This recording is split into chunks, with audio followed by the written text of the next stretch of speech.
Okay, sorry about that. I don't know why that stopped recording, but here's part 2. So now he's all glued down, and I'm ready to begin drawing. Whoops. Okay, so pencil first. All right, so looking again at your thumbnail designs, whatever you decided to do. So I'm just going to draw some organic shapes. Maybe I'll do something like this. Kind of looks like a mermaid tail. Maybe I'll have something coming down from here. And I'm just rushing through this. This is not my best work at all. You guys are going to take your time and really plan out a really cool design. Okay, and that's Johnny Depp's new crazy hair. Now I sort of did break this up into different shapes as I drew, and you can do that. Maybe I'll sort of give him more of like a poofy shape here coming out, maybe a new shape this way. So you want to have some variation between small and larger areas. Break it up into interesting shapes. So I'm sticking with all sort of organic lines here. Okay. And you can incorporate, you know, imagery into these designs too if you want. It's up to you. I want you guys to be super creative with these and have fun with it. All right, so let's say I love that, which I don't, but that's okay. Now you're going to switch to your Sharpies and your markers. Okay, so we have the fine point Sharpies, which are the thicker ones. I have the extra fine. Okay, I also have ultra fine, which I don't have right now, but I do have them. And then this is the 0.5 and the 0.7, okay? So what I'm gonna do first is, using the thicker of the Sharpies, is I'm gonna trace the outline of my hair. Okay, and that's gonna be done with a thicker Sharpie, just the outline. Of course I'm rushing, so it's not my best work, so bear with me. And if certain areas you want thicker, just like we did with the sugar skulls, you can go back in and thicken them up a little bit if you want to. Like that. Okay? And you'll continue on tracing just the outside. And maybe like these intersection points you could build up to be a little bit thicker. Have some line variation happening. That's always quite nice, right? Okay. So on and so forth until you do all the outside lines. Then you will switch to an extra or ultra fine Sharpie, and you will do your inside lines of your shapes. Not too thin, but not as thick as your outside lines.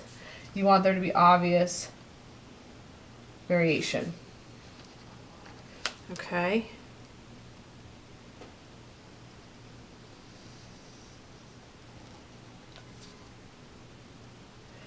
And somewhere like that, you know, you kind of just blend the two lines together. Okay. Now you will start by adding in patterns. So again, we're going with organic patterns in here. Actually, I think I'm going to break this up again. Okay, organic patterns. So again, curvy lines, you know, whatever you want. Think of those Zentangles. Look up Zentangles for some inspiration if you want. And then again, keep in mind, if lines are closer together, they're denser, they're going to appear to be darker. So see, if I do a bunch of curvy lines and they're not too close, it won't look that dark. But if I go back in, I'm going to switch to a thinner marker. If I go back in and do some more lines in between and I make that denser, it's going to start to appear darker. Okay, this is a technique in drawing called hatching, or cross hatching. We talked a little bit about that with our colored pencil work. But the closer lines are, it looks darker. Like if you sort of put your eyes out of focus, it's going to look darker than if the lines were farther apart, right? Okay. So think about that as you work. Each section should be a different pattern. Be creative, have fun with this. Once you're all done with that, you're going to switch to a ruler now and use that ruler to break up your background into geometric shapes. I'm going to go back with my thinner Sharpie, and you can break this up into triangular or rectangular shapes. It's up to you how you want that to look. And you could do it with a pencil first if you want to. It's up to you. Maybe I'll connect these here like this. You know, whatever works for your design. Okay, and then within those areas, you're going to start to fill in with geometric patterns.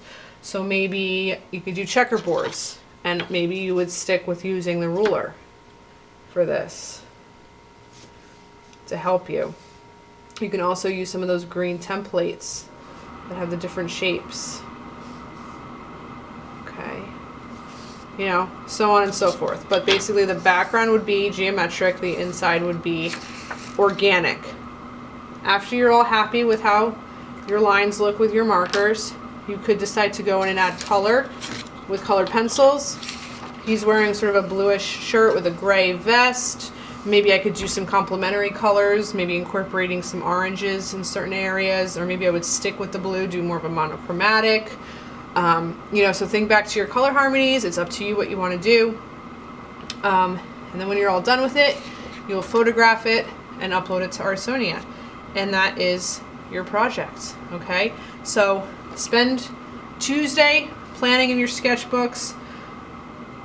Wednesday morning, I'll look at them and make sure you guys all have final surface paper, and then you can get working on that, and then they will be due the end of class on Friday. So happy drawing.